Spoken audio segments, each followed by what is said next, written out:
अस्सलामुअलैकुम सामीन। 17 जुमादा साने की तारीख शुरू हो चुकी है। 20 जनवरी है।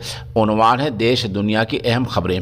पहले गैर मुल्की खबरें सुन लेते हैं। पड़ोसी मुल्क पाकिस्तान के लाहौर के अनारकली बाज़ार में आज बम धमाका हुआ है, जिसमें 4 लोगों की मौत हो गई है, 29 जख्मी हुए हैं। बम धमाके से एक इमारत और 8 मोटरसाइकिलों को भी नुकसान पहुंचा है। उधर अमरीकी महकमा दिफा ने खदशा जाहिर किया है कि रूस यूक्रेन पर कभी भी हमला कर सकता है। अरुणाचल प्रदेश से हमारा एक लड़का गायब है। समझा जाता है कि ये चीनी फ़ौज ने उसका अगवा किया है। हमारा मुल्क आला सतही कोशिश कर रहा है।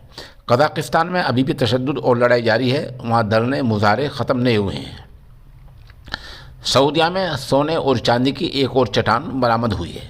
अफ़गानिस्तान सरकार ने तमाम इस्लामी मुल्कों से मांग की है कि वो हमारी सरकार को मंजूर कर लें। दुबई पहुंचने वाले 3,800 लोगों ने इसी साल 2021 में इस्लाम मजहब कबूल कर लिया है। सऊदी सरकार ने मस्जिद हराम में सफाई के लिए जदीद रोबोट का इस्तेमाल शुरू कर दिया है।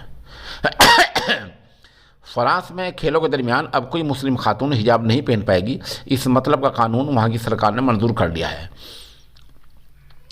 हमारे हिंदुस्तान में आए तो यहाँ की खबरों में कहा गया है कि यूपी के मैनपुरी करबल हलके से अखिलेश यादव इलेक्शन लड़ेंगे। ऐसा ऐलान समाजवादी पार्टी ने किया है। मुफ्त बिजली देने के लिए समाजवादी पार्टी का अरकान घर घर जाकर फार्म भरवा रहे हैं। वो कह रहे हैं कि अगर समाजवादी सरकार आती है तो पहली फुर्सत में लोगों के 300 यूनिट तक बिजली मुफ्त कर दी जाएगी। दिल्ली फसाद के एक मुलजिम दिनेश यादव को 5 साल की सज़ा सुनाई गई है। इस पर इल्ज़ाम है कि गोकलपुर इलाके में आग लगाई थी। हाईकोर्ट ने यूपी चुनाव टालने की रिट पर सुनवाई से इनकार कर दिया है। अखिलेश ने ऐलान किया है कि हमारी सरकार अगर आती है तो पुरानी पेंशन मुलाजिमीन की बहाल कर दी जाएगी। उधर दिल्ली हाईकोर्ट ने शाहरुख पठान की ज़मानत पर पुलिस से जवाब मांगा है। शाहरुख पठान 20 अप्रैल से हिरासत में है। इल्ज़ाम है कि एक पुलिस वाले पर पिस्तौल तान दी थी। पुलिस को 4 हफ्तों में स्टेटस रिपोर्ट पेश करने का हुक्म दिया गया है।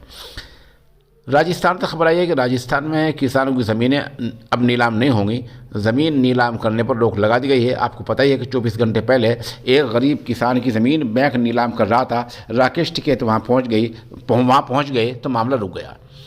उधर वज़ीर-ए-आज़म नरेंद्र मोदी आज ऑनलाइन वर्चुअल मीटिंग ले रहे थे। उसी मीटिंग में वज़ीर-ए-आज़म की मौजूदगी में राजस्थान के वज़ीर आला अशोक गहलोत ने बहुत साफ लफ्ज़ों में कहा कि मुल्क में तशद्दुद और तनाव का माहौल बढ़ रहा है। कांग्रेस में शामिल हुए मौलाना तौक़ीर रज़ा बरेलवी के घराने की बहू निदा खान ने मोदी को सपोर्ट किया है और कहा कि हम बीजेपी की वजह से ज़िंदा हैं।